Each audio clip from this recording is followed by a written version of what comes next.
This episode has been sponsored by Vital Red Light. Vital Red Light is everything you need to fix your blemish, making you look younger and just more sophisticated, making you feel amazing through mood boost and better recovery for the gym goers. Check them out at vitalredlight.com. Use code 2AM at checkout. Our second sponsor for today is going to be Portal Sleep. Portal is perfectly matched with the relaxation state that you get with Vital Red Light. That's why I like it. It has intense dreams. It's the perfect formula for you to get deep, efficient sleep, making you feel super energized the next day.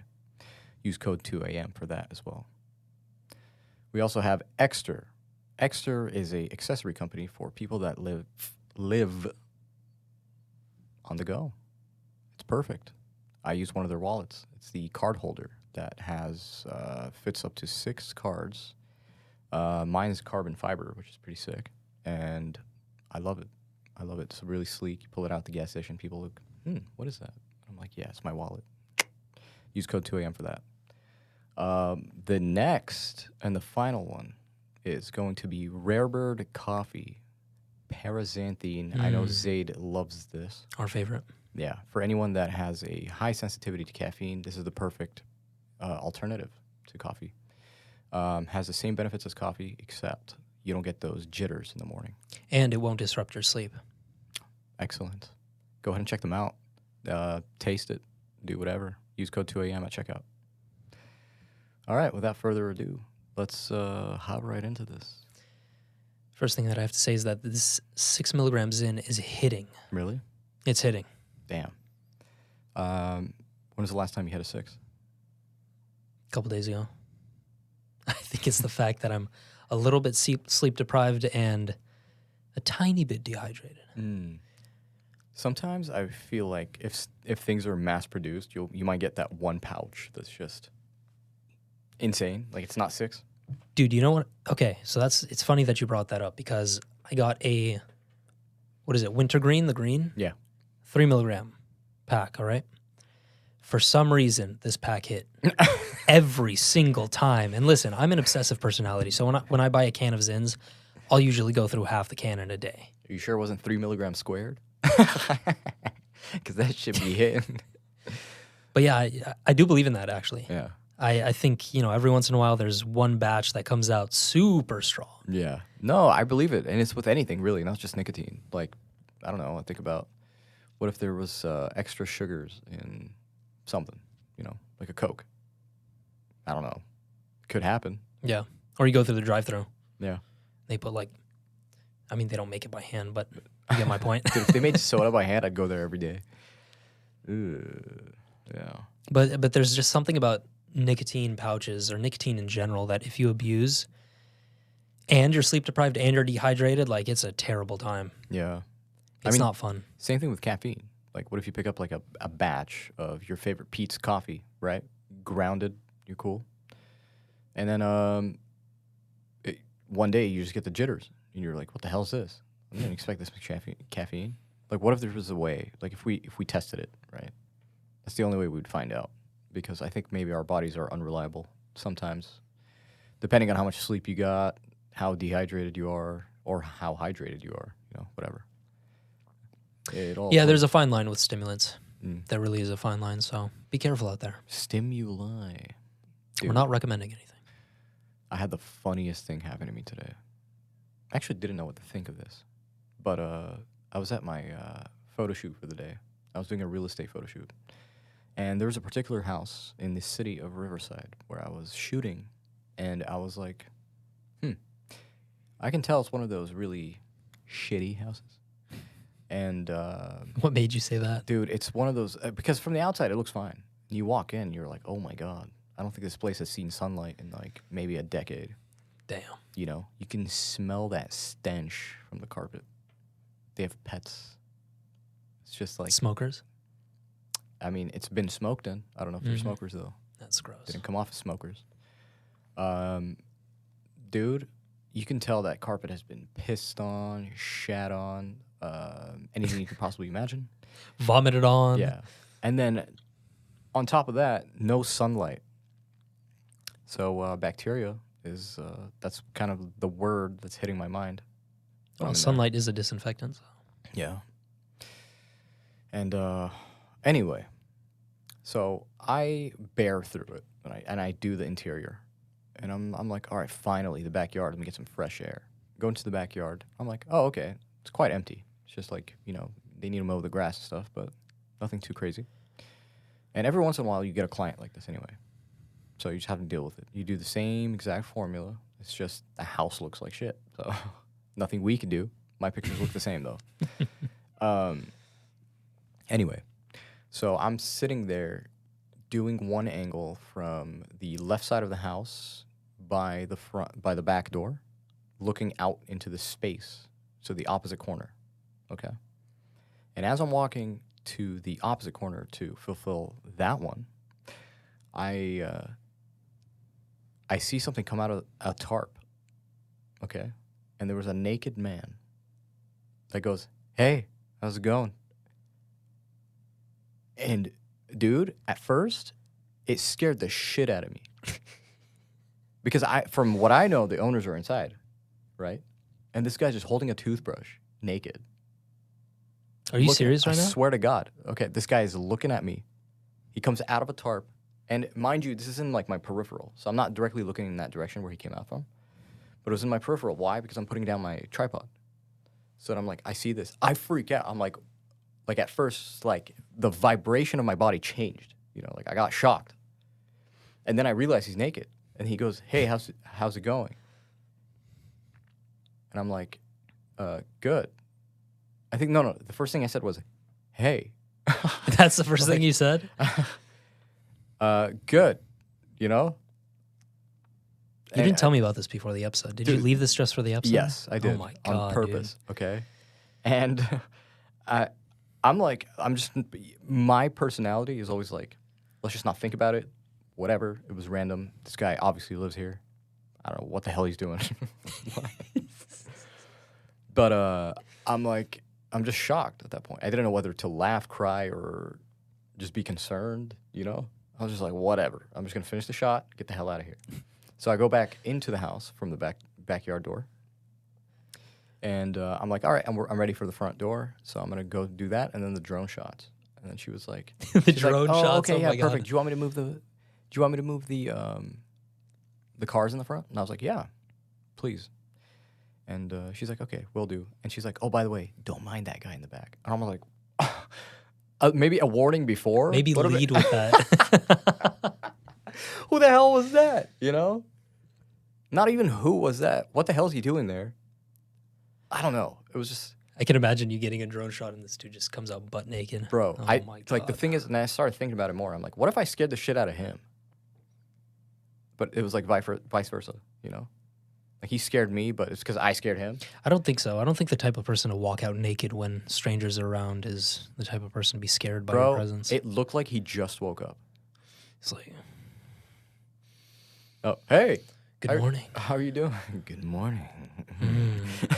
He had a toothbrush in his hand? Yeah. Was he brushing his teeth? It's like when we went camping. You wake up, you have your toothbrush in your hand. Yeah, you're It's like groggy that. as shit. You're trying to orient yourself in the world. Except we're not naked, dude. I was in disbelief into what just happened. Right? When he first came out, where did your eyes gravitate towards? Bro, I just went like nothing. It was just like towards his face, and then I immediately moved back. Just you realize peripherally that he's naked. Like I even said, hey, like not looking at him, It was weird. Always interesting things will happen to you in life. All you have to do is step outside of the door in the morning, and you'll never know. Bro, you couldn't script that. Imagine waking up in the morning, and then towards the afternoon, you're just confronted with this butt-ass naked dude. Was there anyone with you? No, it's just me, solo photographer. No, that's really awkward. And I was like, man, I don't even know what to make of this anymore. How old is he? I have no fucking clue. Like, You really have no idea? No. You can't even estimate? Nope. Maybe early 30s, late 20s. Now, the question that comes up in my mind is, What is the relationship between the homeowners and this dude? No clue. And then the fact that they warned me after was like, oh, don't worry about it. What? That's all she said? Maybe something before I went would have been nice, you know? Yeah, save my eyes some. Or let him know, maybe. I don't know. Crazy.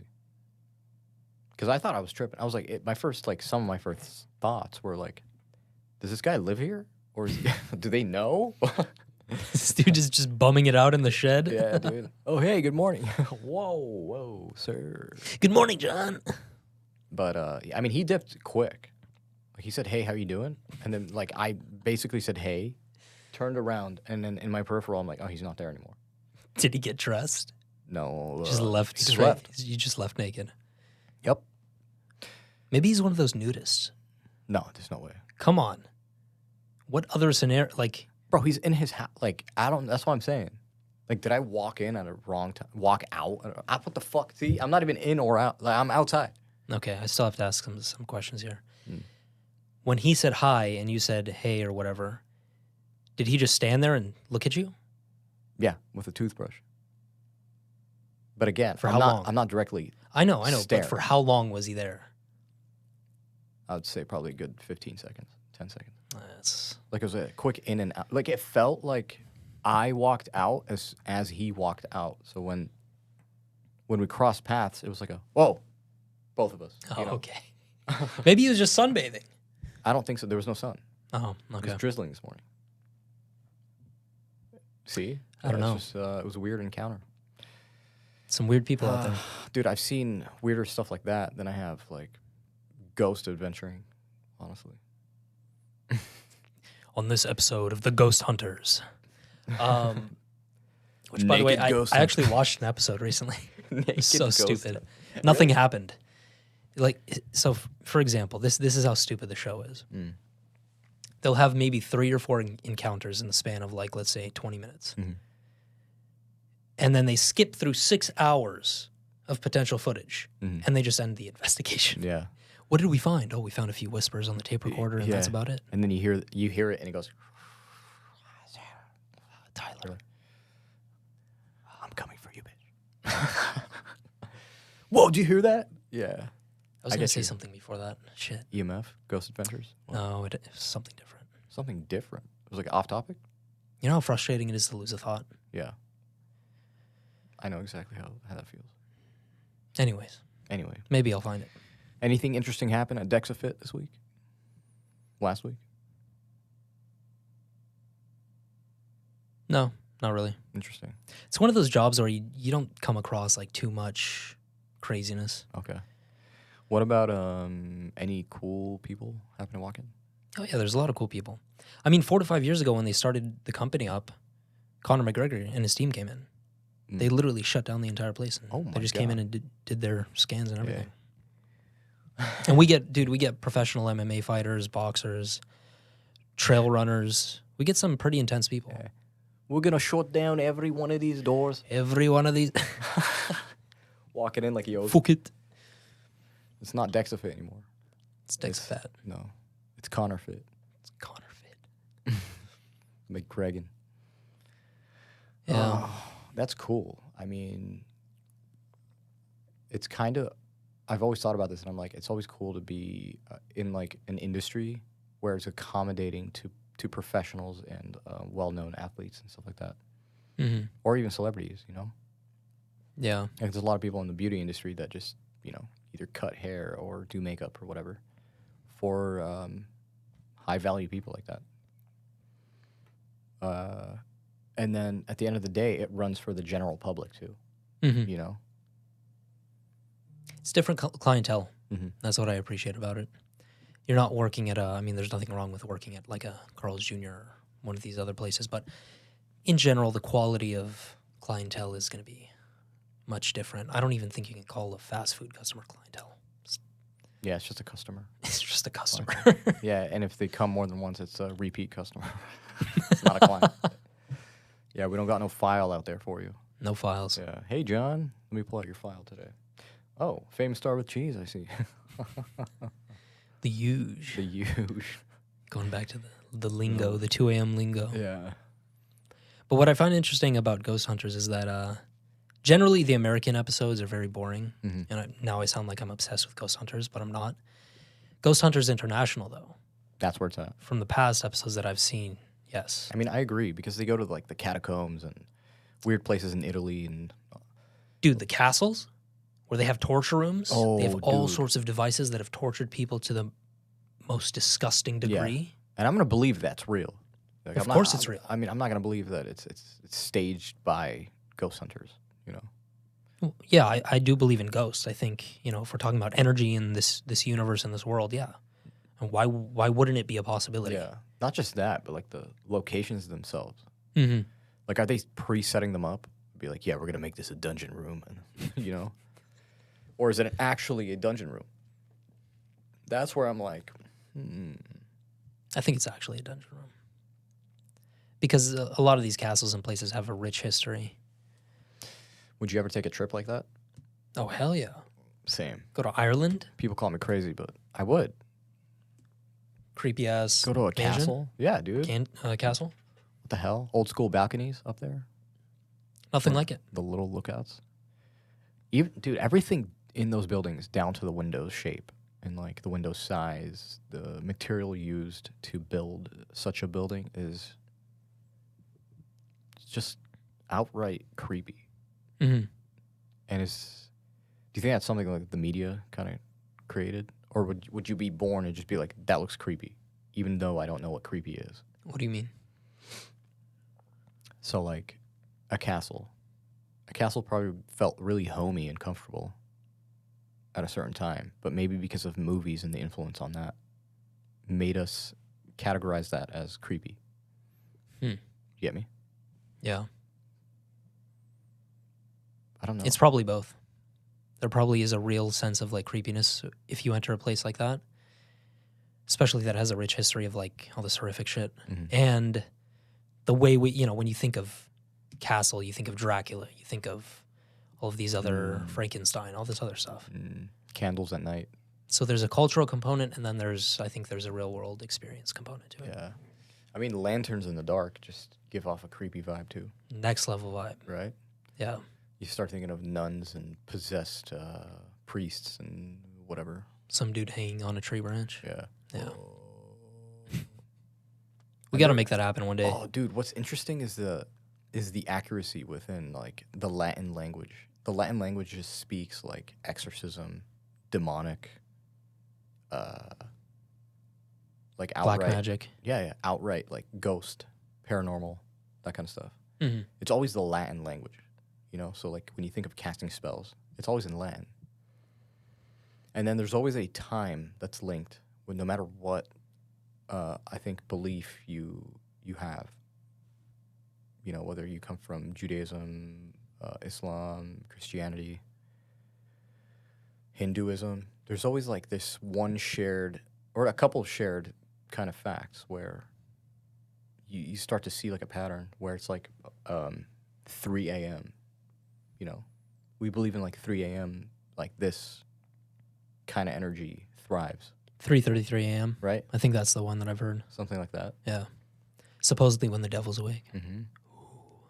Crazy to think about that, like all of these religions like share the same kind of thought,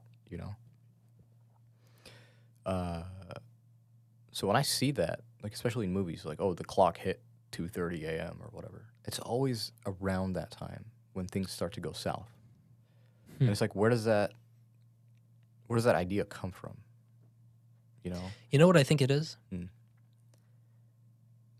Maybe you can take it from the perspective of evolutionary biology. When our ancestors were awake during the day and asleep at night. Mm-hmm. So I think and at night there are a lot of predators that can potentially harm us if we're out in the middle of the night. So I think that's probably where that creepy component exists, but I could be wrong, but I like to look at it from that lens too. It's just creepy, dude. Like when we were in Big Bear and we were walking around at like 2 a.m. outside, pitch black, you just get this like otherworldly sense. Like there's this like, it's like a split energy right now where we're in reality, but also we're like fucking with something we shouldn't, Mm-hmm. because everyone's asleep. Yeah, and that, I mean, it's thrilling, honestly. But Yeah, we enjoy it a lot. yeah, it's a different type of adventure. You can you can feel it internally. You're like, ooh, like you're almost looking for something, you know? Yeah, and that's in Big Bear. Yeah. That's in a neighborhood, you know, where you're pretty damn safe. Yeah, a bunch of cabins. Now imagine going into the catacombs of Italy or France or any of these other where places, and you literally have like a flame on a stick, basically. the thing goes for miles. You can get lost easily. There was a movie on the catacombs. I think it's called As Above, So Below. Yes. You've seen it? I recognize it. I don't know if I've seen it. It's about the girl that wants to finish her dad's. I guess her dad was a legend in finding some sort of artifacts, and then one thing he always failed at, and he died doing it, was grabbing or finding something ancient within the catacomb walls. So she goes and then she finds the thing or whatever, but then ends up basically, and I don't know, initiates like some demonic shit because of what she did. She grabbed the lantern.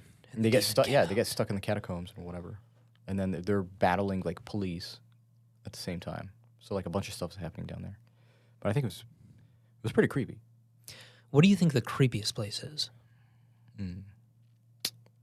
Like if I were to drop you into any scenario, what would the creepiest one be for you? From what I've experienced, or just generally? Could be both. I know at the top of my head, the Queen Mary. Really? It's pretty freaky. I've been there during the day and during the night. And either way, it's creepy. Super creepy. I can see that. I think it's because of like it's modeled after the olden days.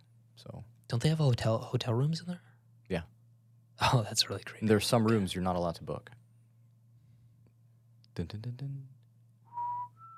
One wonders why. Yeah. So stuff like that, man. There's a lot of stuff we don't know as humans. And I think it's the other realm type of stuff. That's why I like what Tyler was saying about like the fourth dimension and like these other realms. Like we're in our own realm. So like aliens come from some other realm, you know, visiting us into whatever. I like those kind of ideas because it goes to show you like the universe isn't just us. Like that's very selfish of us to think, you know? Mm-hmm. And at the same time, it's thrilling.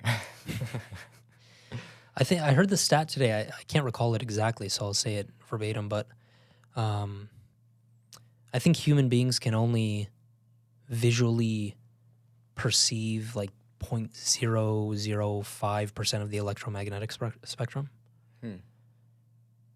So I mean, just our senses are keeping us away from this entire new world.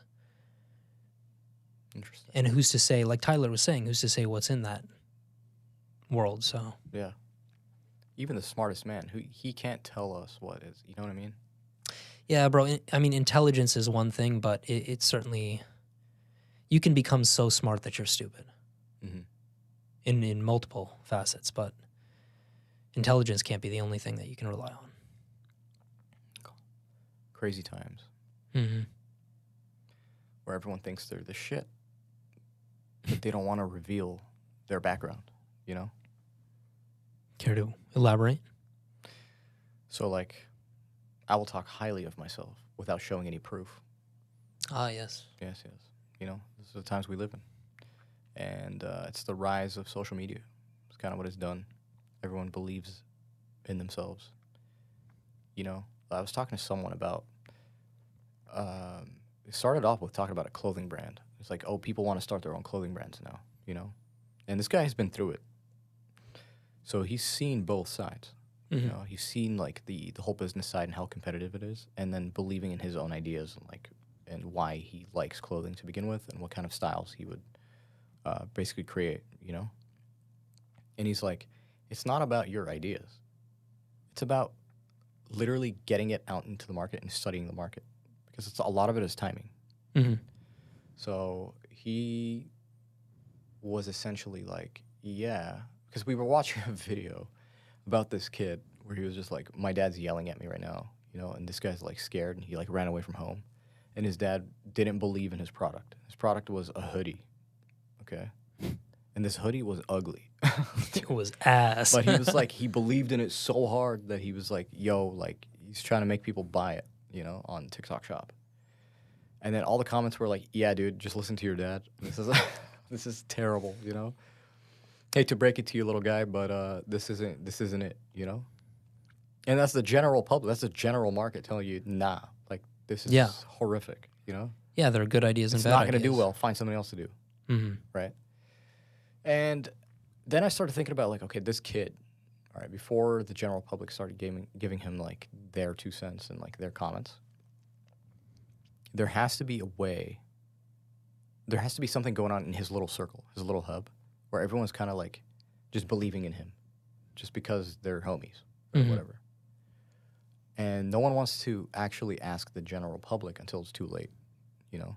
Because that's where it really matters. Like, sure, your friends are going to support you, but at the end of the day, they're not your clients. You know? There's a huge difference there. I mean, props to that kid for even thinking of the idea to try to sell a hoodie. Exactly. That's So he did you know, he's one off thing to a right. good start. Yeah. So, and he's like, yeah, I want to recreate the whole industry and whatever. And then I think of, like, okay, if this kid was a little older, he would have understood, like, saturation, like how many companies exist. What did companies have to go through to get into clothing to begin with, get their line in clothing, you know? And I'm like, dude, everything has been done, and it's like, I think it's just overly saturated. It is not the time for fashion right now, you know, especially if it's something basic. And I think people have... There's a lack of, like, truth to yourself, you know? Yeah. People have this idea that, like, if they're going to start a clothing brand, it's just going to be super simple. You just make a hoodie or a shirt or a fucking sell it. coffee mug or a hat, and you just start selling. Yeah. It's not like that, dude. You have to iterate countless times. Bro, the way I see it is, like, it's the idea of what's being passed around on social media as well. Yeah. Okay? It's the whole price your item for $1, but if you convince 1 million people to sell it, you have $1 million.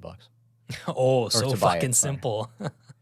I'm like, okay, that's very dumb, dude. Do you want a lasting product? Because that makes me think of you as very short term.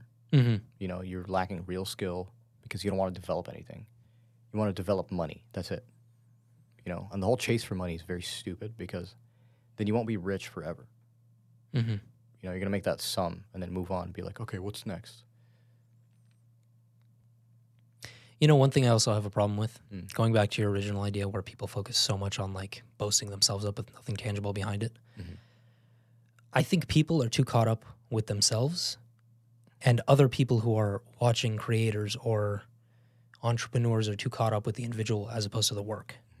That's a huge problem in my mind. You should, from my perspective, you should always be focused on the work as opposed to just you as an individual and how you're coming off. Because that's ultimately what matters. Like, what mission are you trying to... What are you contributing to? And then who are you contributing with? Yeah. You know? You can't rely on friends, bro. I've learned that over the long term. Is that, yeah, they'll say nice things and, like, support you and whatever. All right, take that emotionally. But then, like, when it comes down to it, you got to put your stuff out there, like, to the people that don't know you, right? And then if you get accepted, then that means you're doing something right. But if they start rejecting things, you know, then you have some work to do. Because eventually you'll make it in there. You know? And I'll put an asterisk to the first part of that. In order to be accepted by the public, you have to keep pushing work out relentlessly. 100%. You can't post one Instagram reel and expect to make it fucking big. It's not how it works. I mean, it's also progression. I think when you do that relentlessly, you're going to become better while doing it because you're spending hours. I mean, think about how the podcast started out. It was nothing. Yeah. We recorded under a teepee, a man-made teepee. Yeah, with blankets, dude. Literally a blanket over our head because we wanted to try to fix the audio. Yeah. Now think about you from the perspective of audio and visuals in this podcast from day one all the way up till today. Yeah. That's a totally different person with a totally different quality of work. I mean, definitely, yeah. I mean, I remember starting off with a Nikon D80. I was 17. That was my first professional camera, technically.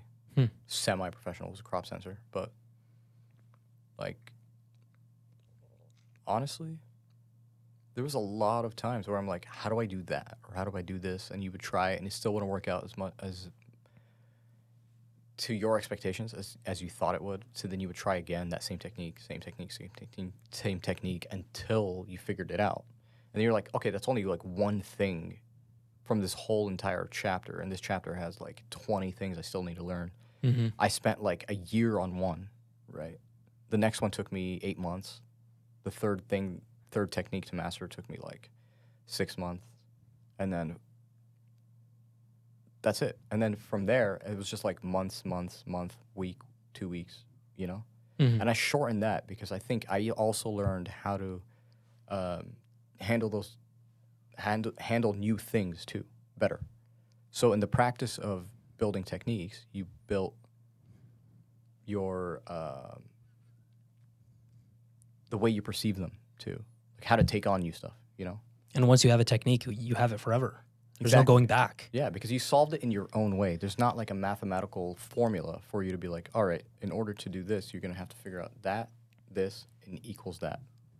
No, it's just you learn yourself better and how you process information, and then you come up with your own formulas as to how to attack these things in order to retain the knowledge. You know? Yeah, you had your twist to it. Yeah. So then it becomes your own formula. Like, even if you were to teach this to someone else, like you wanted to teach them what I learned, you can show them over and over again. But maybe they can do the same thing, but with a different formula, you know, because that's just how they are. That's how they learn, you know? Yeah. But- I mean, think about a jump shot in basketball. Yeah. How many players have a quote unquote unconventional jump shot that do amazing? Like Derek Fisher is one that comes to mind. How he would do that, Yeah. something of that nature. But you know, if a typical coach came along and said, "No, you're doing that wrong," he would fuck up his game. Yeah. Instead of asking him, how did you learn that? He would immediately come and say, you're doing that wrong, because it's just not the coach's way. Yeah, and I don't even think it's something you learn too. I think it's just something that's intuitive and innate. Yeah. Like you just start playing basketball and that's just how you shoot. Mm-hmm. Yeah. I mean, I agree with that. It's just, I don't know. I think this just goes to wrap, like, at the end of the day, it's about how you treat yourself, right? You're either lying to yourself or you're being very truthful. And a lot of this, like, I've been seeing like Gen Zers being called basically soulless or like inhumane, that kind of shit. And then, you know, people blame it on TikTok and whatever, because that's where they shine. You know, they believe that reality exists in those media platforms. Like they don't know how to just be like, hey, give me a hug or do this or that or whatever. But if they did it in front of a camera, it would be genuine, you know? Yep. It's ass backwards, but... It's one of those things that we're dealing with today. Yeah, so it's like, how do you expect people to be truthful with themselves? You know, like imagine telling a TikTok star, all right, they're not a star of anything else, just TikTok. You tell them, yeah, you're like mid at most things. You suck, actually, and whatever. They're going to be like, no, I don't.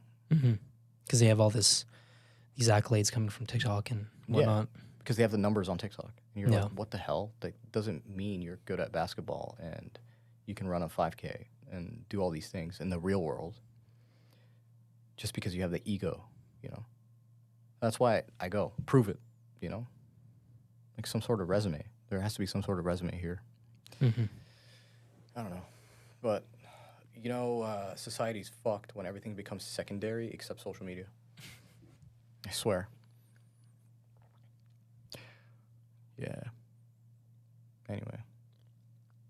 I feel like we need to put out that kind of message because of the way shit's happening, you know? Like we've seen atrocities across the world, which is insane. Yeah. And to get people to speak up or do anything, you gotta get them to empathize, and show sympathy. So if you're disconnected already from this world, which we see a lot, like, you'll see a dead baby or whatever, and then you'll just move on and be like, yeah, but my cookies are in the oven, so I'm just going to do that. And that's the issue with social media, is that it's, mainstream news outlets and all these other sources can warp and twist the narrative to such an extent that they might not actually see that stuff. Mm-hmm. But if they do, they'll rationalize it into their own worldview based off of what they've been taught. Yeah. Propaganda that's been shared to them over the course of how many years. And it's scary. Mm-hmm. It is scary, and I think people lack critical thinking these days. Don't trust a fucking headline from mainstream media. Yeah. I mean, I can't believe I even have to say that, but surprisingly, a lot of people are still stuck in this mainstream media loophole. Okay, we live in a world, I'm just going to give one example, where it's like, you see a news headline, right? Like, 1,000 plus babies were killed in Gaza today, right? And then you're like, oh no, that's so sad. And then TikTok sends you a notification that your account has been banned, and then you freak out. And that's where we live today. So you give all your emotion to TikTok banning you, or whatever, giving you a strike, right? And you put 20 times more emphasis on that than you do like an actual real headline where people are getting fucked, I do fault the individual for that to a certain extent, for not having the ability to empathize. At the same time, I'll pose a question to you. Do you think that's what naturally happens when you are exposed to such a large number of people, that they're almost not seen as people, they're almost seen as just accounts or anonymous or statistics? Do you think that plays a role? Because you can't empathize with a crowd, so to speak. Maybe you can. Maybe I'm wrong here, but if you hear that a child is dead in Gaza, Mm-hmm.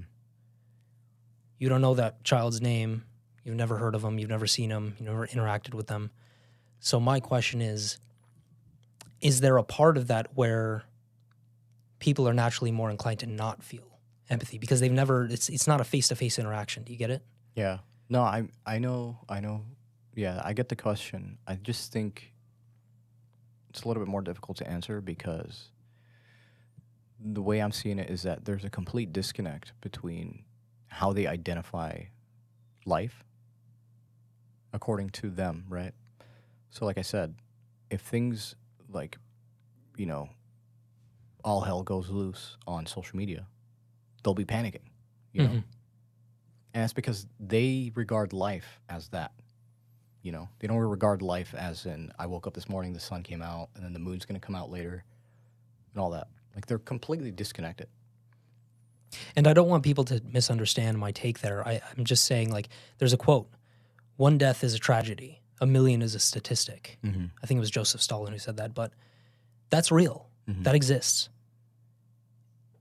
And I think people need to understand that in order to, get over the hump if they're not feeling any empathy for people on the other side of the world who are being carpet bombed and killed.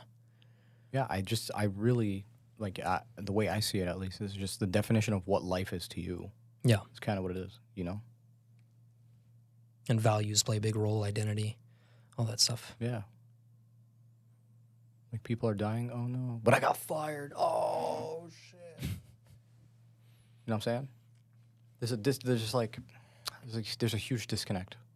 Let's be real. We all do that to some extent. Of course. But I think it really is an indicator that your mind is fucked up if you see a blatant example of that and you just completely discount it as if it doesn't exist. Mm-hmm. Just burying your head in the sand. Yeah. I'm going to say this again, but it's interesting times. Interesting times. Mm-hmm. Breeding a lot of idiots, unfortunately. And I don't blame the idiots. I blame everybody else. you know, and it starts with the parents. Sadly. The idiots of the idiots. Anyway, guys, if you enjoyed this episode, please rate us 5 stars on Spotify. We're available on all major streaming platforms, including Apple Podcasts and Google Pod. You can find us on YouTube at the 2 a.m. Podcast. We're also on Twitter at 2 a.m. Pod. Don't miss an episode. We will catch you guys in the next time. Peace.